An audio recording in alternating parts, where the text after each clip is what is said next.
सभी सीटों में जीतेंगे, कांग्रेस कह रही है हम सभी सीटों में जीतेंगे। क्या लग रहा है कि आने वाले कुछ टाइम में जो इलेक्शन मोड में जाने वाला है देश, किस तरह देखेंगे? जुड़ेगा भारत, जीतेगा इंडिया।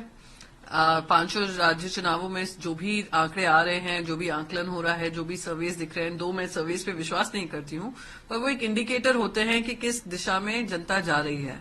और जो वोकल होकर बता रहे हैं कि वो सरकार जहां जहां भारतीय जनता पार्टी है उनको सत्ता से निकालेंगे। राजस्थान में इतिहास रचने जा रहा है, जहां कांग्रेस फिर से लौटकर आएगी।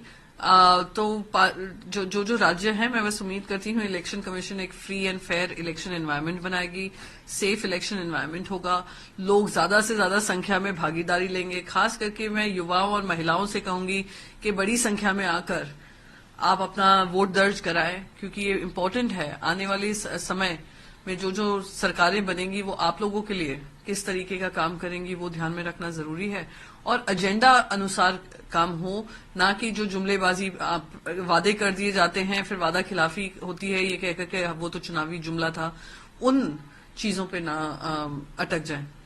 मेरे को आम आदमी पार्टी वही कह रही है कि वो 3 स्टेट में पूरे फुल फ्लैश तरीके से सिंगल होकर चुनाव लड़ेंगे। ये क्वेश्चन खड़े हो रहे हैं उनके ऊपर कि आम आदमी पार्टी इस तरह की बात बोल रही है, क्या वो वाकई में इतने स्टैंडफुल है कि 3 राज्यों में अकेले दम पे चुनाव लड़ता है, या फिर ये उसकी स्ट्रेटेजी है? देखिए, वो गोवा में भी लड़ चुके हैं, वो पहले महाराष्ट्र में भी लड़े थे, उत्तर प्रदेश में लड़ चुके हैं। पर ये चुनाव जो है वो दो साइड्स का है। तेलंगाना में बीआरएस और कांग्रेस है, और बाकी सब जगह कांग्रेस और भाजपा है। तो बहुत स्पष्ट लड़ाई है, कोई थर्ड एंगल नहीं है इसमें काम आएगा। तेलंगाना में जो थर्ड पहिया बना हुआ था बीजेपी, वो भी हार की कगार पे है, साइडलाइन पे हो जाएगा। तो ये जो लड़ाई में कौन विजयी होगा वो वहां की जनता तय करेगी। नेशनल प्रेसिडेंट राजीव रंजन सिंह वो कह रहे हैं कि जो कास्ट सेंसस है उसने ओवर पावर कर दिया कमंडल को, पॉलिटिक्स को।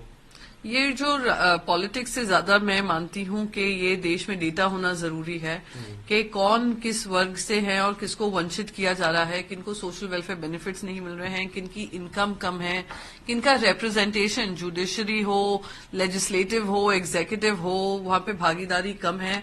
ये जानना बहुत जरूरी है, और उससे कोर्स करेक्शन हो सकता है। कोर्स करेक्शन में पॉलिटिकली नहीं बात कर रही हूं, मैं कोर्स करेक्शन बात कर रही हूं वेलफेयर स्कीम्स की, टारगेटेड स्कीम्स की, और इक्वालिटी की। जब हम समानता की बात करते हैं, सबको समान अधिकार मिले इस देश में, तो उस हिसाब से ये आंकड़े होना जरूरी है। 2011 में भी इसके आंकड़े आए थे जो देश की जनता के सामने नहीं पेश किए गए हैं भारतीय जनता पार्टी की तरफ से।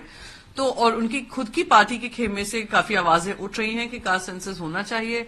अनुप्रिया पटेल उनकी एलाय हैं, वो भी कह रही हैं होना चाहिए। बहुत सारे वो इस बात से इत्तेफाक रखते हैं। तो ये चीजें जो जनता के हित में हो वो सामने आनी चाहिए। मंत्री भारत सरकार में ये कह रहे हैं कि जो मनमोहन सरकार थी तो वो कहीं ना कहीं एंटी ओबीसी थी, और माइनॉरिटीज को पहले उनका राइट देने की बात करती थी क्योंकि नेशनल इंटरेस्ट की बात होती है। लेकिन अब जो है वो सिर्फ मुस्लिम पॉलिटिक्स की बात करते हैं, अपीजमेंट की बात करते हैं, कि जबकि उनका अधिकार है, उनको मिलना चाहिए। 2014 से हम बस हिंदू मुसलमान हिंदू मुसलमान हिंदू मुसलमान कर हमने देश में इतना जहर घोला है कि आज पार्लियामेंट के पटल पे भी मेंबर्स ऑफ पार्लियामेंट इस तरीके की भाषा का इस्तेमाल करते हैं एक दूसरे एमपी सांसद के लिए जो मुसलमान हैं। तो मैं इस पे ज्यादा पढ़ना नहीं चाहूंगी। ये भारतीय जनता पार्टी की सोच रही है, उनकी राजनीतिक विचारधारा रही है।